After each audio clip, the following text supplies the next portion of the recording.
ARK has some incredible creatures, but let's be honest, a lot of the classics haven't aged well. And while some still feel stiff or outdated compared to Wildcard's newer dinos, the modding community has been on a whole nother level, completely transforming creatures that we've known since day one. So today we're breaking down the top 25 modded dino replacements starting with Dragon's Kingdom. Dragon's Kingdom is a mod that takes the basic wyverns we all know and pushes them to an entirely new level. Instead of just the standard 4 breath types, this mod adds 6 completely unique dragons, all different sizes from smaller, agile variants all the way up to massive towering behemoths. Each dragon comes with its own abilities, its own flight style, and its own role. They travel fast, they hit hard, and most of them can perform dive bomb attacks and powerful breath abilities, giving them far more versatility than normal wyverns. One of the coolest features in this is that the dragons can actually go to sleep. You can put them into a full rest state, which is honestly something that regular wyverns should have had from the start. It gives them more personality, more immersion, and just makes them feel like an actual creature rather than just, mounts. Now, going through all these modded dino replacements back to back definitely requires some fuel, and that's where Mitra 9 comes in. Mitra 9 is a non-alcoholic supplement that quite literally makes you feel good. These drinks give you a high but without the impairment. They have a ton of great flavors, my favorite being root beer. If you're looking for a new drink to replace your coffee in the morning, Mitra is the way to go. Simply go to mitra9.com and use my code Outcasts for 25% off your entire order. Now, back to the video. And while Dragon's Kingdom gives you a whole lineup of upgraded wyverns and massive new dragons to fly around on, the new creature takes aerial combat into a completely different direction. The Hattogotrix is a new flyer that plays like an upgraded Tabajara. It doesn't move exactly the same, but its abilities easily make up for the difference. Pressing C triggers its roar, and this roar can actually locate alpha creatures around you. It marks their positions, making it insanely good for just finding alpha dinos and gathering boss fight materials. It can also grab players and creatures up to the size of a Diplodocus, which is wild for just a flyer. On top of that, it has a vomit attack that damages enemies, slows them, and drains their food stat at the same time, making it great for wearing targets down. One of the craziest abilities is that it can actually swallow smaller dinos whole, holding them in its mouth and finishing them off pretty quickly. The Hats also has 3 saddle variants, the Desert Saddle, the Primitive Saddle, and the Extinction Saddle. Each one has slightly different style elements, things like added teeth, armor pieces, or just visual effects, giving them some customization depending on where you are and what they look like. And while the Hats dominates the skies with its utility and unique combat tricks, the next creature takes the same level of versatility and brings it back down to the ground. The Zungariatherium. The Zungariatherium is basically the upgraded version of the Paraceratherium. It feels like its bigger, meaner older brother. Not just strong, but way more intimidating. The Paracer also looks calm and friendly, but the Zung is the complete opposite, with a much fiercer and more aggressive design. It comes in 4 different variants, the standard version, which is about the same size as a Paracer, the scorched version, themed around the desert environments, the aberrant version, which fits into the aberration style biomes, and the alpha version, which is a massive oversized powerhouse. The Zung also has a long list of abilities. It can do a normal stomp, a neck swing, and even a mega stomp that hits much harder. It has a roar, a taunt that draws aggro from hostiles, a block stance that helps soak turret fire and general damage, and a toggle turn in place feature that lets you switch between turning with your camera or staying locked forward. Overall, it has far more abilities than a vanilla Paracer, making it a stronger and more flexible creature in pretty much every category. And while the Zung is all about raw power, tanking, and dominating anything on the ground, the next creature shifts that strength into pure utility. If you want something built for travel, hauling resources, and acting as a mobile base, the Diamantinosaurus takes over perfectly. The Diamantia is basically a more practical version of the Bronto. It might not be as massive, but the size it does have is honestly perfect for what it's meant to do. It comes with a platform saddle letting you build a small mobile base right on its back, which already makes it insanely useful for just long distance travel or just nomadic playstyles.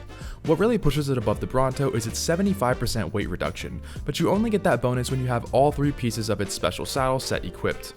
The Caravan helmet gives you the first 25%. The Caravan chest piece gives you the remaining 50. And then there's the optional third piece, the Caravan leggings. The leggings don't add much more weight reduction, but they let the dino passively reduce medical brews over time, which is a really strong bonus. Overall, the die is perfect for players who want a traveling base or need to move large amounts of resources. It's also extremely good on official servers where transporting items is much harder and weight reduction becomes one of the most valuable perks that you can have. The next creature focuses completely on speed, mobility, and mid-air control. If you want something that moves fast instead of something that carries heavy, this is where things get interesting. Merrymod's Griffins adds 2 new Griffin variants and finally fixes the biggest problem with the vanilla Griffin. These Griffins are designed after owls, giving them a completely new look from their face all the way down to their tail. You'll find 2 types, the Owl Griffin, which is a smaller and much more common version, and the Royal Owl Griffin, which is a slightly larger and a bit stronger overall. Their core abilities work just like the normal Griffin, but they come with a few really important improvements. Pressing C gives them a roar, and using control lets them actually straddle and hold themselves mid-air in a way that looks much more natural than the vanilla version. But the biggest upgrade is that these Griffins can now dive bomb and hold creatures in their claws, something that normal Griffins just can't do. Yes, it's something very simple, but it actually does make a pretty big difference. Next up we have the Cockatrice. The Cockatrice is basically a hybrid between a snake and a bird, but in game it's closest to a terror bird. The difference is that where a terror bird only really glides, the Cockatrice takes the same mechanic and pushes it way further. It can glide just like a terror bird, but if you spam the spacebar, it actually starts climbing higher and higher instead of losing altitude. A strange but extremely effective movement trick, and I honestly think it's kind of a bug. Its attacks are simple but strong. Left click gives you a standard attack, right click delivers a kick, and then it has one of the most overpowered abilities in the game, Petrification. By holding C and left clicking, the Cockatrice can turn enemies into stone. Once they're petrified, you can immediately harvest them, which kills them extremely fast and bypasses a lot of just the normal combat. What makes it even more interesting is that it can also work as a resource harvester. It mainly gathers stone, but you can also pick up wood and thatch during its attacks. Altogether, it's a very unique creature, almost just like a terror bird, but with actual utility, movement tech, and powerful offensive abilities layered on top of it. And while the Cockatrice brings a mix of mobility and the powerful Petrify ability, the next creature brings things into a totally different direction, the Daemonis. The Daemonis is essentially the upgraded version of the Raptor. While the vanilla Raptor is a decent early game option, this creature makes it feel completely outdated. The Daemonis comes loaded with a huge set of abilities which gives it far more damage potential. Left clicking performs a bite attack, or a tail attack if you're looking right behind you. Right click delivers a claw strike that changes depending on the direction that you're aiming, holding C unleashes a fire breath attack, and left control triggers a roar that's mostly cosmetic. Pressing spacebar gives it a massive jump, holding X uses a blood breath ability, and triple tapping G activates blood rage, increasing its damage output.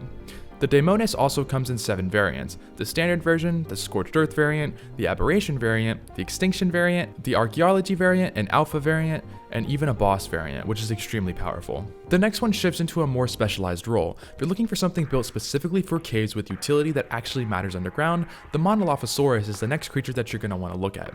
The Mono is a creature that fills a similar role to a Megatherium, but with its own unique twist. It doesn't harvest quite as much chitin, but it still carries a lot of the same strengths. This dino is built specifically for cave running, and everything about its kit reflects that. It has a simple left click bite, and right click attack performs a headbutt that deals knockback and can even penetrate armor. Pressing C lets it roar, and spacebar allows it to jump. Its best feature though is the ability to gain the Insect Killer buff, which attracts insects to you in the same way that a Megatherium does. On top of that, its saddle has 2 important attachments designed for caves, a shield piece that blocks Arthrospit, and a blade attachment on its crest that increases its damage. While it's not a pure chitin harvester like the Megatherium, the Mono has very similar abilities and is overall an excellent creature for running almost any cave. And once you're done tearing through the caves with the Mono, the next creature shifts things back into open field power. You want something that takes a familiar design and finally turns it into a true frontline fighter, the Vasta Tyrannus is the perfect upgrade. The Vasta is the upgraded version of the U-Tyrannus. While the vanilla UD is mainly used for boss fights and for its courage roar, this version is actually built for real combat, not just support. Pressing C still triggers the classic courage buff just like the normal UD, but everything else gets a major upgrade. Left click gives you a much stronger bite that applies a bleed effect, and right click fires a stream of flames from its mouth. What's interesting is that this fire doesn't just damage enemies, it actually heals other Vastas within the range. Overall, it finally feels like a proper combat ready UD instead of just the vanilla one, which can barely even handle small creatures on its own. If you want something defensive, sturdy, and packed with a surprising amount of utility, the Myelania is the perfect switch up. The Myelania is essentially the improved version of the Carbo, or the vanilla turtle. The regular turtle doesn't have much use outside of underwater riding, but the Myelania fixes that problem completely. This upgraded turtle comes with the ability to fire rockets from its saddle, which instantly gives it far more purpose than the original. It also has a full shell hide mechanic, something that the Carbo should have had from the start. Left click performs a bite attack or tail swipe depending if you're looking behind you or not. Right click launches the rockets, and spacebar switches between different aiming modes. It looks better, plays better, and feels like a genuinely more useful creature. It isn't overpowered overall, but the rocket firing definitely needs a nerf since you can currently spam it pretty easily. And while the Melania brings a mix of defense and unexpected firepower, the next mod shifts things towards speed, agility, and a whole lineup of fast-moving predators. If you want a creature set that expands on classic feline mounts in a much more advanced way, Tigers Ascended delivers exactly that. But Tigers Ascended isn't just a single creature mod, it adds multiple tiger variants, each one acting as an improved take on a Sabertooth, Direwolf, or even the Thylacoleo, since they share the similar abilities. The mod introduces 6 different tigers: the Tigress, White Tiger, Ghost Tiger, the Alpha Tiger, Celestial Tiger, and the War Tiger. Most of these tigers function like a straight reskin of the Thylo, with the same movement and combat abilities, but the War Tiger stands out as something completely different. It uses a fully new movement system that lets you slide, reposition, and maneuver far more efficiently than the others. You can also equip a War Tiger saddle, which works similarly to an Andrewsuch's saddle. Overall, the mod gives you a full lineup of tiger variants, with the War Tiger offering a fresh and much more advanced way to play. Next up, we have the Bombardier Beetles. The Bombardier Beetle is a unique creature that fills a similar role to the vanilla Dung Beetle, but with way more variety. It comes in 3 different variants, each with its own attack style and its own type of passive resource production. The Bombardier Beetle fires a glob of disorienting fluid at enemies and passively produces organic powder, making it the closest match to just a traditional dung beetle. The Blaze Beetle spits out flames like a mini flamethrower and passively produces organic propellant, and the Blister Beetle releases a corrosive mist that melts enemies and passively generates an organic version of gas balls. All 3 variants function as flyers, which makes them even more interesting, and honestly, quite a bit terrifying. It's everyone's worst nightmare when you see one of these in real life, and then you realize that they can fly. After dealing with the Bombardier Beetle and all of its explosive nonsense, you start to realize ARK really just wants you to suffer. But then every once in a while, it gives you something that actually works in your favor, something tanky, explosive, and way more reliable than the flying acid sprinklers. The Edmontonia. The Edmontonia is basically what the Anki always should have been. Sure, the Anki is a solid farming dino, but that's really all that it brings to the table. The Edmontonia fixes that completely. It doesn't just gather resources, it actually holds its own in a fight now. This thing is built around fire and explosions, and it shows. You get 2 saddle options, the normal version and then the absolute monster, the Flame Saddle, with dual-sided mounted flamethrower turrets that let you spray down enemies with every angle. On top of that, its tail abilities are wild. You can stack explosive charges onto dinos and detonate them, or drop those fire-dusted clouds and just ignite them wherever you want. It's kind of insane. Next up, we have Paleo Arc Evolution's Apex Predators. This is exactly what the vanilla Rex and Giga have been needing for years. Let's be honest, both of these dinos are iconic, but they're just a bit outdated. Next to all the new creatures ARK keeps pumping out, the base Rex and Giga just feels stiff, boring, and long overdue for another TLC. This mod actually fixes that completely. The new Rex doesn't just look better, it plays better. The left click still bites, but now you can head bash targets depending on where you're aiming, giving you way more control in close combat. Right click lets you stomp or tail whip, and C unleashes a roar that actually matters. The best part is that the Rex can pivot its whole body based on your camera, making it feel way more modern and responsive than the vanilla version. The Giga though, that's where things really change. The thing looks more like a sleek modernized Karch than the old bulky Giga model. It shares some of the Rex's new abilities like stomping and tail whipping, but gets one standout feature: it can crouch and stalk enemies. That single mechanic alone flips the entire playstyle into something way more tactical and a lot more fun. And after seeing how Evolution completely rebuilds the Rex and Giga into something actually worthy of the Apex title, you start to realize not every mod needs to go that hard to make ARK feel fresh again. Star Exotic Animals is another mod that doesn't try to reinvent every creature's abilities, but instead focuses on giving ARK's roster the visual love that it desperately needs. It's not a full mechanical overhaul, but the designs are so good that half of these should honestly be in the base game. The Woolly Rhino is a perfect example. The vanilla version looks fine, but this mod gives it way more vibrance and detail, turning it into a proper and just next-gen creature. It also refreshes classics like the Sabertooth, making them feel brand new without changing their core identity. But the real highlight is the new creatures that it adds: parrots, elephants, giraffes, camels, and a bunch of more that I'm not even including here. It's basically a one-stop wildlife expansion for players who want a single mod that adds variety without breaking the game. Next up, we have the Strachosaurus. The Strachosaurus is basically the upgraded, modernized version of the trike that we've always needed. The vanilla trike is fine for berries, maybe a little base soaking, but it's pretty basic. The Stracho takes the whole role and completely outshines it. It's almost like a mix between a patchy rhino and a trike, and honestly, it looks really good. What really sets it apart though is its utility. It can do everything that a trike can do, but it also harvests stone, which instantly makes it one of the best early game farmers that you can pick up other than a Doedicurus, especially since it's very easy to tame. Size-wise, it's much smaller than a trike, which makes it perfect for tight bases or cluttered early setups. The only real downside is that it's a little slow, but for what it offers, that's a tiny trade-off. And once you picked up a style and realize how much better early game life feels when the vanilla creatures finally have some actual upgrades, you start looking around wondering what other basic dinos deserve the same treatment. The Draconyx is finally a real replacement for the basic, boring Parasaur. After all these years, the iconic Parasaur actually has some competition. The Drake keeps it the same general shape and size, but visually, it's like somebody mixed a Parasaur with a Pegomastax and gave it some actual personality. Functionally, it still fills that early game berry gatherer role, but its main ability is what makes it stand out. It can harvest pure fiber with right click, turning it into one of the best early utility tames that you can get. And here's the wild part, its melee damage particularly scales with the rider's weapons. That means as you upgrade your items, its damage potential goes up too, giving it way more value than the standard Parasaur ever actually had. Next up we have the Antrodemus. The Antrodemus is basically the Allosaurus if the Allo actually kept up with the rest of ARK's modern creature design. The vanilla Allo is solid for what it is, but let's be honest, it's a bit outdated. The Antrodemus comes at a similar size, but everything about it is completely different.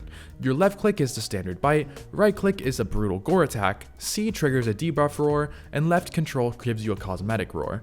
Q is surprisingly a claw attack, which is something you almost never see bound to that key, and you can even have the creature sit down. On top of that, it carries a bleed effect just like the Allo, letting you shred enemies with fast, stacking damage. But the real standout feature here is its armor system. This is something I've always wished that Wildcard did more with. The Antrodemus has a full armor slots in its inventory: helmet, chest piece, leggings, gloves, a mortar and pestle attachment, a storage attachment, plus your main saddle. All of this together gives it up to 65 extra armor, turning it into a surprisingly tanky predator.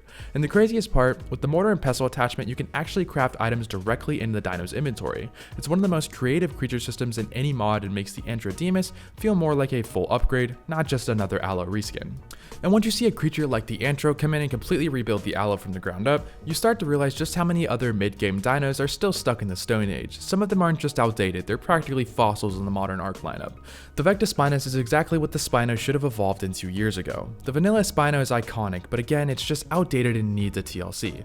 The mod fixes this instantly. The Vectospinus looks phenomenal, feels modern, and even lets you mount weapons directly onto its saddle, which already puts it miles ahead of the original. Its ability set is stacked. Left click is your standard bite, you can also rotate it based off of where you're aiming, giving you way more control in combat. Right click fires off a water breath attack, which adds a whole new layer of utility. If you're using the artillery saddle, you can hit spacebar to enter artillery mode, turning the creature into a walking turret.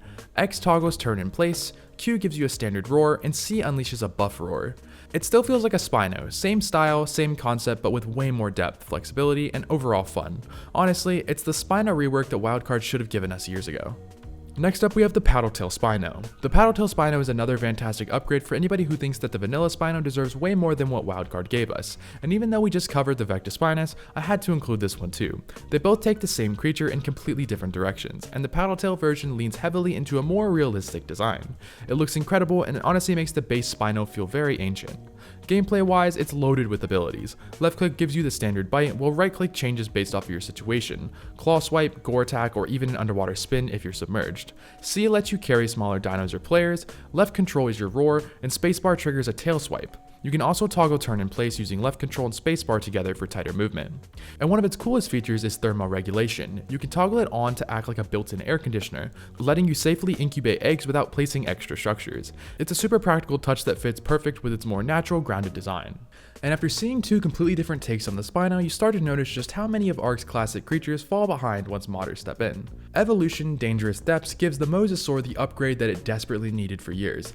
The vanilla Mosa is iconic, but it's stiff, outdated, and nowhere near as intimidating as it should be. This mod replaces it with a far better looking version that actually moves like a true ocean apex predator. Its ability set keeps things simple but impactful. Left click is your standard bite, and holding right click lets you grab players or dinos, while tapping right click performs a heavy tail swipe. Spacebar is supposed to let you breach and C should submerge, though whenever I was testing it for the video, those two weren't really functioning. You also have a hiss ability with left control, but the best feature by far is the Oceanic Apex buff. This automatically causes smaller sea creatures to avoid the Mosa entirely, meaning no more annoying swarms of piranhas ruining your swim. It finally makes the Mosa feel like a true ruler of the deep. Next up we have the Colossoscorpius. The Colossoscorpius is basically a scorpion that somebody fed pure steroids to for a month straight. This thing is massive, almost 10 times the size of the original, and it comes with a set of simple but effective abilities. Left click is your standard strike, right click allows for the tail to strike, and C gives you another heavy hit. But the real reason this creature stands out is the platform saddle. You can actually build a full base on its back, and there's way more room than you'd expect. It turns the Scorpion into a mobile fortress, letting you take your setup anywhere you want without touching a single foundation. And after riding around on a massive Scorpion, next up we have Clifton's Horses. Clifton's Horses is a mod that takes the basic Equus and turns it into a full-blown collection of customizable, breedable, roleplay-ready horses. Instead of just one plain model, you get a huge variety of horse types, all of which can use saddles, armor, and different attachments depending on what you want to look like or function. It was originally built for roleplay servers, but honestly it adds a lot more personality and fun to the game than the vanilla Equus could ever do. One of the coolest features is the breeding system. The patterns can actually pass down to the babies and even combine, giving you unique color and pattern varieties. The horses also come with custom emotes and even visual effects when you're hurt, leaving blood on the ground, which gives them a level of detail that you rarely see in any ARK mods. And while Clifton's Horses brings a ton of personality and customization to ARK, not every mod is about style and breeding patterns. The Majongasaurus is the upgrade to the Carno that has been needed since the beginning of ARK. The Carno has always been that forgettable mid-tier usable, but overshadowed by almost every other predator in its class. The Maj fixes that instantly. It's essentially a Carno reimagined, rebuilt, and actually worth taming. It comes in 10 different varieties, ranging from a sleek, enhanced standard model to the Magicorn, yes, a Carno literally turned into a unicorn, down to the Blighton Maj, which basically transform into a actual physical fighter jet. The variety alone blows the vanilla version out of the water. One of its best features is its ability to detect injured enemies, which triggers a bloodthirsty frenzy that boosts its movement speed and turns it into a fast, aggressive hunter. Its abilities are straightforward but effective. Left click is your standard bite, right click performs a tracking bite that infects the targets with a parasitic saliva, and C switches between combat mode and tracking mode, with tracking mode giving you more speed. Spacebar toggles turn in place, and control triggers a cosmetic roar. And finally we have Big Al's Carch rework. This is one of the best upgrades that the Carcharodontosaurus has ever received. Some players already think that the vanilla Carch is perfect, but honestly this rework pushes it into an actually perfect territory. It keeps the creature's core identity intact while refining everything that needed attention. Visually it gets a slight touch up, but the real improvements are under the hood. First off, it gains a 75% weight reduction on all meat, which instantly makes it a far better farmer and grinder than the original. The Insight buff is also upgraded. It now grants a 33% damage boost and heals 20 health per second, and even gives nearby allies a 25% speed boost, turning the Carch into a true team support predator. One of the biggest problems that the Giga and Carch both share in vanilla is stamina. This mod fixes the stamina drain and makes the creature way smoother and way more user-friendly to actually use in long fights. Most of the abilities stay familiar, but the rework also adds the ability for it to turn based off of where you're aiming, which makes it feel more responsive and modern. And those were the top 25 modded Dino replacements that completely outshine ARK's vanilla creatures. Some of these are full visual upgrades, some rework abilities from the ground up, and a few are so good they genuinely feel like official TLC's wildcard never made. Whether you're looking for quality of life improvements, fresh designs, or full-on gameplay upgrades, these mods bring ARK to a whole new level. Anyways, that was it for today's video. I hope you guys did enjoy. Don't forget to leave a like if you're new, and please hit that subscribe button. We are almost at 100,000. But anyways, thanks for watching.